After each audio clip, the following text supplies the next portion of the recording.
Salut, aujourd'hui on va tester le speed flying. C'est comme du parapente avec une voile plus petite, mais on va beaucoup plus vite, on rase le sol et puis c'est assez sensationnel.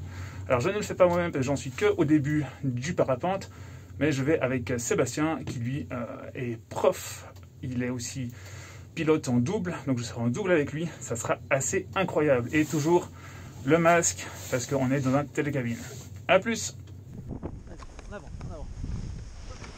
Voilà, c'est bon.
Waouh, ça va vite hein. Énorme! T'as vu la différence d'accélération? Alors, salut! Salut Miguel.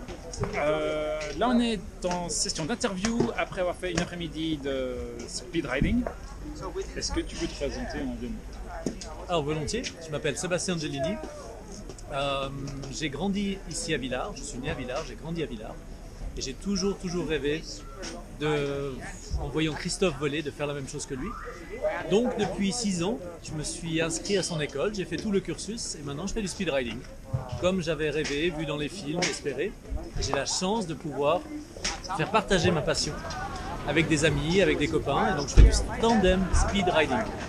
Et donc ça complète ma carrière de freerider. J'ai fait d'abord beaucoup de freeride en ski pendant une dizaine d'années, des compétitions.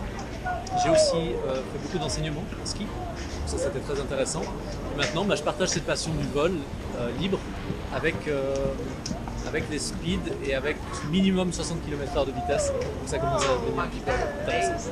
Voilà, 60 km/h, ça fait déjà pas mal, c'est un peu plus que quand on est en parapente. C'est le double.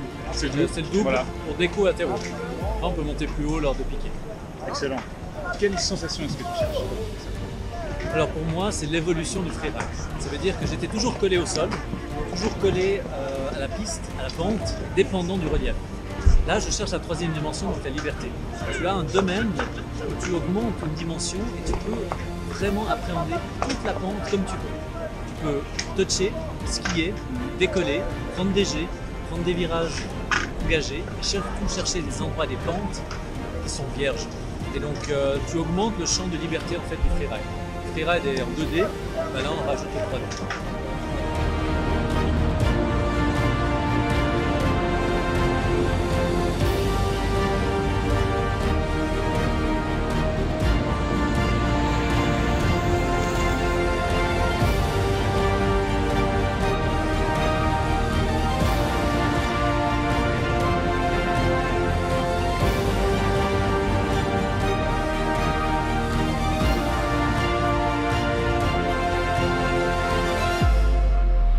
Okay. Ouais. Donc là j'ai fait un vol un tout petit peu plus haut justement pour être tranquille. Bien joué mec. Yes. Bravo, easy on snowboard. Yeah. Ça va? On t'a passé assez près devant? T'as fait un joli virage appuyé devant toi. Magnifique. Là je pense que ça doit être beau, joli. Alors comment? Je crois que j'allais casser mes jambes là. Ça envoie hein? Ouais. Est-ce que tu considères ça comme un sport extrême? Alors, comme j'en fais beaucoup et régulièrement maintenant, non. Pour le commun des mortels et surtout pour les assurances, oui. Surtout pour les assurances. Sport à haut risque. Maintenant non, pas du tout, parce que franchement skier sur une piste aujourd'hui, avec le monde qu'il y avait à Villars, c'était blindé. C'est beaucoup plus dangereux de faire un carton d'ailleurs, les hélicos sont venus, que de faire ce qu'on a fait. Parce qu'on est dans la 3e dimension, personne en l'air, pas de risque de collision. Franchement, je trouvais moins dangereux que skier sur les pistes à Villars aujourd'hui. C'est vrai qu'en soi, j'avais un peu une crainte du côté accident, etc. à cause de sa vitesse, mais tout s'est passé vraiment très fluidement, il n'y a vraiment pas de soucis.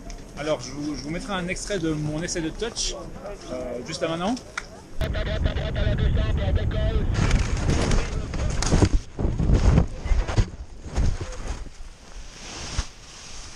Ok, ça c'est un peu brutal mon gaillard. Hein? En solo En solo. et la version bi après. Voilà.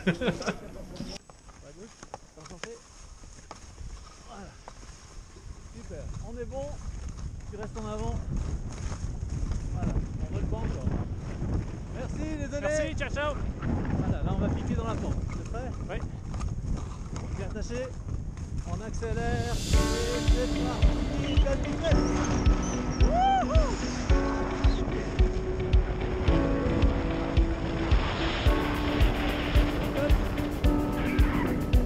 Tac, regarde, on part dans la pente.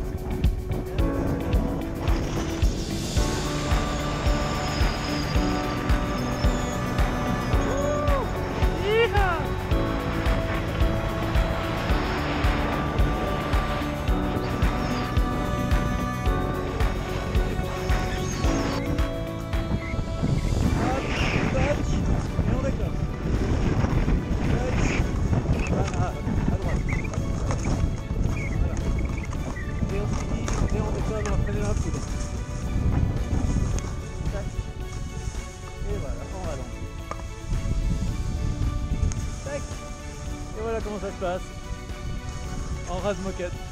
Incroyable. Ça te Ah. fait Ouais. Bravo mec. Félicitations. Ah, merci. Ouais, c'est génial. Je vais te montrer comment raser la boucle 1 et comment toucher et repartir. Tu fais la même chose après en solo. Oui, c'est ça. Mieux que ce que j'ai fait avant. Ouais. Et donc vous avez pu voir que je me suis lamentablement vautré, mais parce que je maîtrisais pas.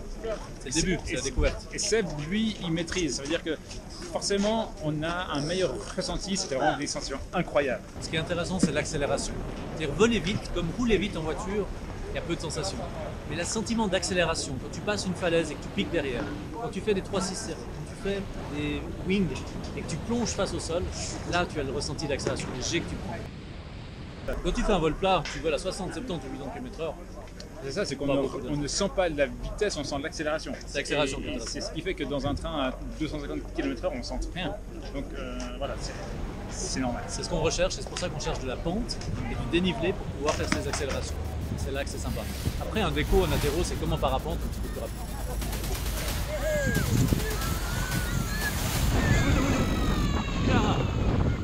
Ok, là c'est un peu plus fort. Bien joué mec, j'ai rattrapé. Joli. Heureusement que j'ai posé l'esquive. Ouais. Joli, c'était sport ça. Bien Là t'es parti un petit peu à cul. Pouh. C'est pas facile parce qu'on était en virage en arrivant. Ouais. Donc là le virage était un peu plus sport. Ok, nickel. Alors on a fait le show pour la vidéo. Du coup, en termes d'action, même si tu y penses quand même, je veux dire, tu as quand même ça en tête, tu fais plein de contrôles. Oui. Comment est-ce que tu gères ce risque-là? Comment est-ce que tu prépares en fait? Alors moi je fais beaucoup de moto. Je fais une comparaison avec la moto. La moto c'est fun, c'est sympa, mais le risque est beaucoup plus grand Ouais. sur la route parce que tu es plus vulnérable. Là, comme tu vas beaucoup plus vite et tu es dans des pentes plus engagées, tu es plus vulnérable aussi. Donc ton attention et ton souci du détail, il va plus loin. Pour la préparation de l'aile, pour le briefing du passager, pour la connaissance du terrain, pour le check du vent. Aujourd'hui on a eu beaucoup de bises, on peut faire attention de quel côté on allait avec la bise. Donc tu pousses le détail de contrôle et de check un petit peu plus loin parce que tu sais que la marge d'erreur est très faible, est très très faible. Et donc la moindre hésitation, le moindre doute peut vite avoir des grandes conséquences. Donc tu affines les détails et tu vas plus loin dans la préparation et tu es très rigoureux. Et avec cette rigueur, tu arrives à te protéger. Et tu as vu, sur 9 décos aujourd'hui, aucun déco raté, sur 9 atterrissages, aucun raté. Parce que c'était contrôlé, c'était maîtrisé et c'était travaillé. Excellent, C'est merci. pas les premiers que je fais. C'est surtout ça aussi. Aussi, ça aide.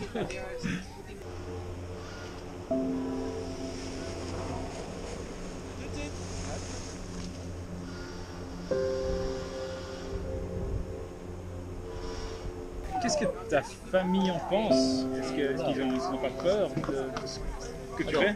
Comme je faisais beaucoup de freeride avant et de moto, je faisais des activités à risque en termes de vitesse et en cas de pépin. Maintenant, ils savent que j'ai commencé le parapente, ils sont au courant. L'avantage d'avoir atteint un certain niveau, c'est de pouvoir partager le plaisir. Et donc, j'ai partagé avec mes enfants, je l'ai partagé avec mes parents, je les ai déjà emmenés en speed, comme tu as fait aujourd'hui.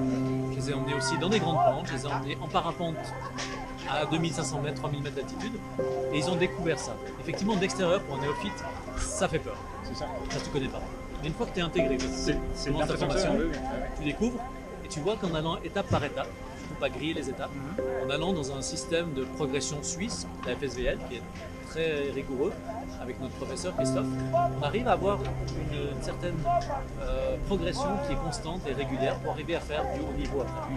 Et donc là, tu arrives à diminuer le risque et le regard des autres, comme tu dis, ben, au fur et à mesure, tu leur envoies des vidéos, tu leur montres ce que tu fais et tu les invites à le faire. Une fois qu'ils l'ont fait, ça passe crème. C'est ça. C'est qu'en fait, on a toujours peur de ce qu'on ne connaît pas. Donc, à partir Exemple, de là, Michael, à 9h30 ce matin. oui, je vous remets juste le début là, comment ce que j'étais. Hein. Ouh, je flippe mon coco. Non, tu te laisses aller, t'as rien à faire. Ouais, je sais, mais je flippe quand même. C'est normal quand t'es passager, quand t'es pilote et que tu reviens passager, c'est un peu drôle. Et après, j'étais encore, vas-y, envoie. Après, l'adrénaline est montée et c'est bon, il ne veut plus arrêter. Il doit arrêter de tes cabinifères. Ah, c'est ça. C'est dommage. Zut alors. Est-ce que tu comptes faire du speed jusqu'à tes vieux jours ou est-ce que tu te dis à un moment donné, ça j'arrêterai, je ferai que du parapente ou même le parapente, tu diras non, c'est vrai. Alors, un jour je me ferai vraiment peur, je pense que je prendrai un petit peu de recul. Le jour où je me fais très peur, où je me fais vraiment un coup de chaud, je pense que là tu réfléchis deux fois, tu te dis tu as des enfants, une famille, un boulot. Ok, aujourd'hui je suis en pleine forme, tout va bien, on ne va pas arrêter de skier. Tant que je peux skier et marcher, je ferai du parapente. Tant que je peux skier, je ferai du speed. Tant que je peux marcher, je volerai avec une voile normale. Donc je pense que c'est un sport qui est intéressant parce que tu peux aller très très loin. J'ai vu des gens de 8 ans, 5 ans voler sans pouvoir courir, avec un petit vent de face, ils trottinent et ils peuvent décoller. Et en l'air, ça ne demande pas beaucoup de capacités physiques. Ça demande de l'intellectuel, mais physique pas tant que ça. Ce qui fait que le plus technique, c'est décoller, atterrir. Donc, tant que tu peux marcher et que tu as un peu d'expérience, je pense que j'en ferai, oui, c'est un des sports que je ferai le plus longtemps de ma vie, certainement. Même quand j'arrêterai peut-être de skier un jour, j'espère pouvoir venir. C'est ça le gros avantage je trouve de ce sport-là, c'est qu'en fait ça permet de rendre accessible à ceux qui ont peut-être moins de capacité. Je pense que le 80% de ceux qui font du parapente, et moi je me mets dedans aussi, je me suis dit tiens, mes genoux ils aiment plus trop les descentes. J'ai fait le con en trail. Je me suis sollicité. Flingué les deux genoux. Arthrose qui arrive Voilà. aussi. Du coup, je me dis, tiens, je monte à pied, je descends en parapente. C'est énorme. Ma chérie qui s'est fait des ligaments. Ma chérie s'est fait 4 opérations du genou. Aujourd'hui, descendre un chemin pédestre très très dur avec des cailloux et tout, au bout de 10 minutes, elle a les genoux explosés, elle ne tient pas. En ski freeride, sur du béton aussi. La voile nous permet d'adoucir la montagne. Et ça, c'est vraiment un terme.